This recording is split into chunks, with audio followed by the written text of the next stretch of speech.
Welcome back to the Arrival Van build series, and behind me is my parts van slash race van, which we have been taking lots of bits off of to try and fix this UPS branded Arrival van.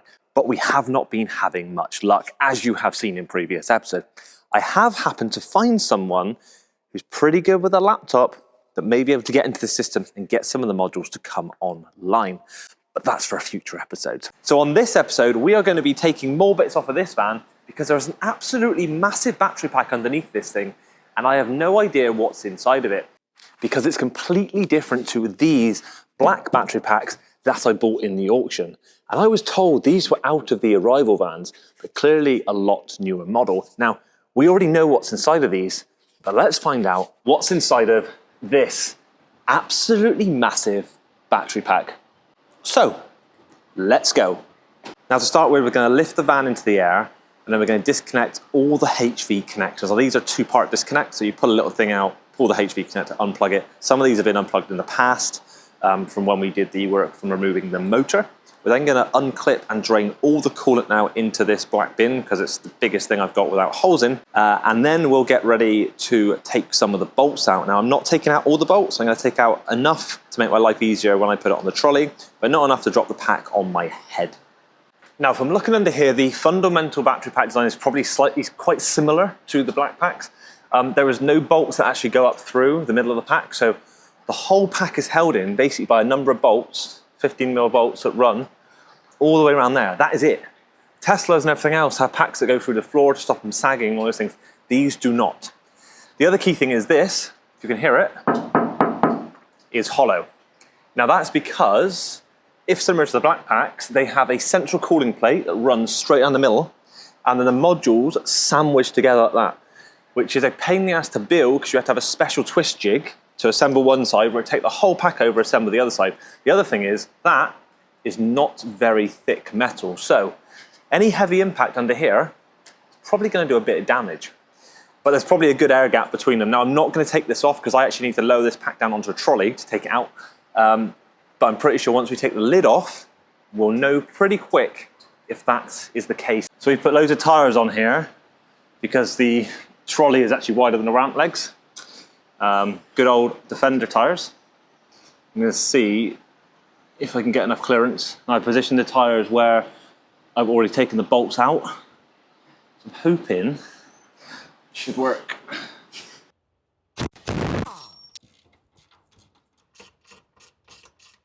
Oh. I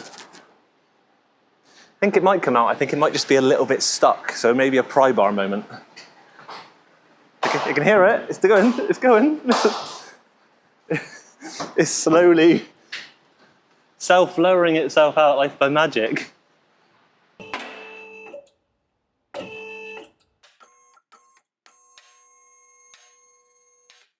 Right. The pack is out, it seems.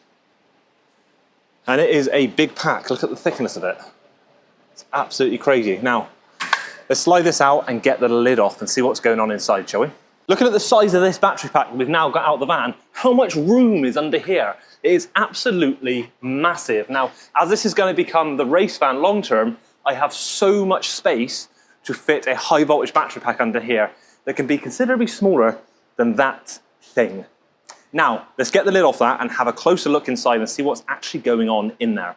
There's a huge amount of 8mm bolts all around the outside, and then there's a little 10mm that go across the middle. So we're now going to fly through with the air gun, get all of these bolts off, and then we're going to try and undo the sealant that's in here, because there's going to be a lot of that black Tiger seal stuff holding this lid on, I would expect.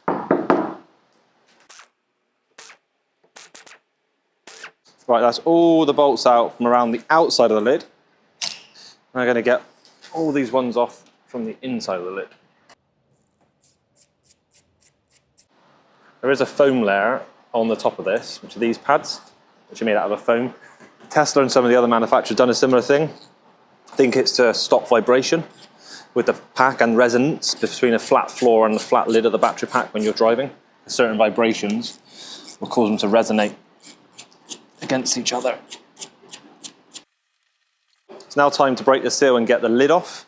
Now this is a high voltage battery pack, But with the way Arrival designed their modules, if they are the same as the other ones, there will be individual contactors on every single module. So none of the inside of the pack will be live, but we'll be extra careful because this is a metal object and not go in too far, because I don't really want to electrocute myself today.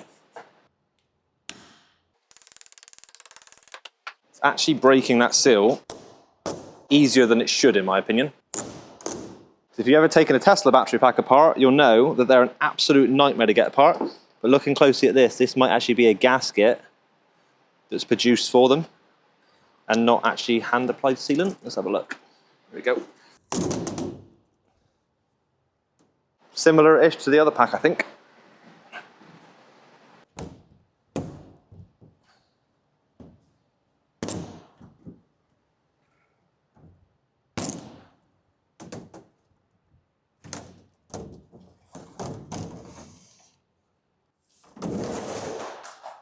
Not much in it, is there? Where's the rest of the battery gone? How does this thing weigh so much and it's only got half of the amount of batteries in it? God's sake. I was hoping that this was absolutely rammed full. That would account for all the weight in that van. Clearly that is not the case. No idea what that is. This will be the master BMS, or the master unit that controls all the satellites that are here. Now what it has got is there is HV sense, so here they basically put 2 additional wires which they've run all the way to the back. And if I'm right, they've plumbed them in here, with my guess, so they can sense the HV that's available to give the feedback to the BMS. Now, it's similar to what's inside the black packs. Black packs are definitely a higher level of design, but how over-engineered all this stuff is, it's absolutely crazy.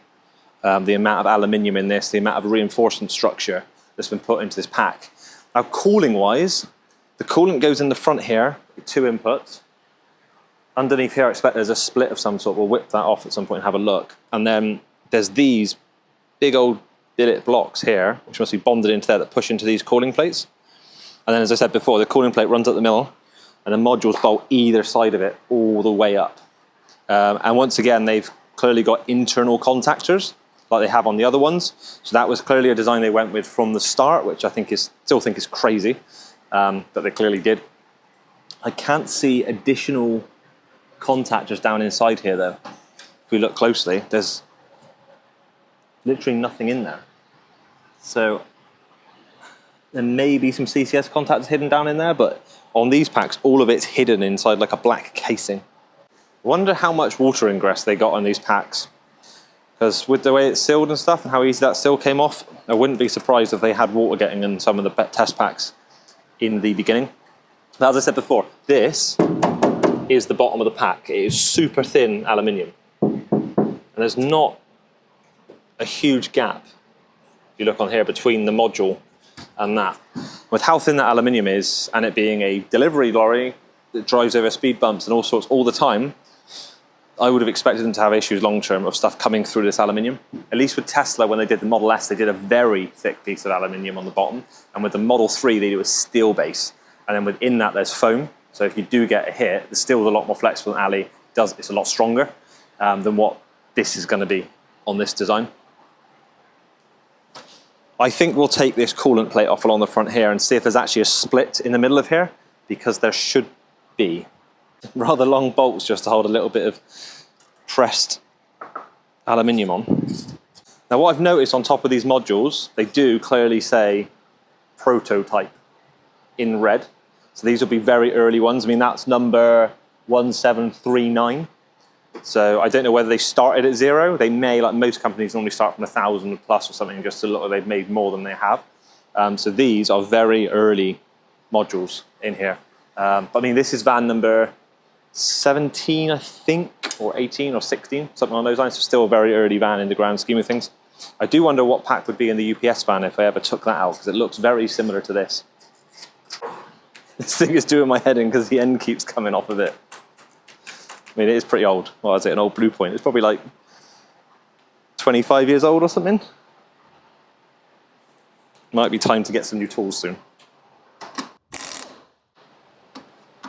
I mean, who uses air tools anymore? You should be using electric battery tools. Now, some of you are going to ask, what is this that I'm standing on? Yes, I have my foot on a Tesla Model 3 motor and a whole battery pack. Right here, because I know it's going to come up in the prompt, there is a complete Tesla Model 3 that still works on a bench. And that's because in the future, we're going to be doing a pretty cool build that involves either a whole Tesla Model 3 system or a whole Model S performance system put into another type of van. Anyway, I digress. All right, all the bolts are now out, so let's have a look inside this cooling and see what's going on here. Oh my God. I was really expecting to see in here like a really nice designed aluminium way of splitting the flow to the ins and the outs of the cooling plates. But if you look inside here, there is just silicon pipe and lots of it. I was sort of hoping for like a manifold-ish sort of system to split the flow, but maybe in future ones that happened.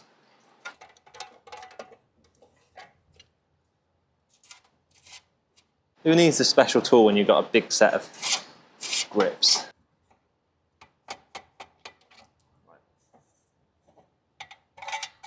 Ta-da! I mean, considering this is, as I said, van number 16, 17 or 18, I really need to check the number on the van. Right, I checked, it's van number 16, stop me saying multiple numbers that I'm making up. So, van number 16, and this is still the battery pack design, in that it's piping that's then been custom made to go in and out of all those bits. It's really thin in certain parts as well.